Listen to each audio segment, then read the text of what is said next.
Okay, panibagong video ulit tayo. I-upload ko lang to kasi nakita ko rin to sa sa isang reel ng sa FB. At hindi tayo gagamit ng front cam kasi malabo yung front cam. Sabi ni Alden, nandidiri daw siya. Shout out sa iyo, Alden. Para sa iyo to, para hindi ka naman diri. Magpapalit pa lang ako sa magpapalit pa lang din ako ng cellphone. Pasensya na. Visit yung front cam nitong gamit kong cellphone. So, ito ngayon yung share sa inyo. Ayan. Ito yung drain plug ng sa pintuan to, bale. Kadalasan ng mga bagong sasakyan, merong ganito, pero titignan ko, kala ko nung una may butas siya. Dahil may matutulayan ng tubig. Kaso, wala eh. May ipunan lang ng tubig yung yung pintuan nyo pag hindi nyo inalis to at pagsisimulan ng kalawang. Ayan, andito yan. Patayin natin tapos lumabas tayo. Tinanggal ko na yun sa pintuan nitong kotse, itong BIOS. At patayin natin muna. Nilabas ko lang ng garage, aalis ako mamaya.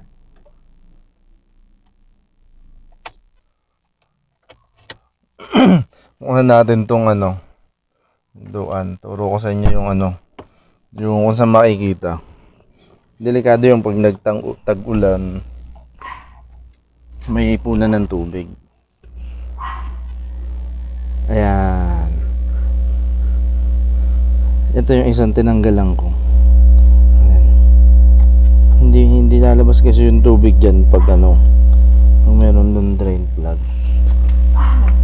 Tapos itong pwede nyo natanggalin yan.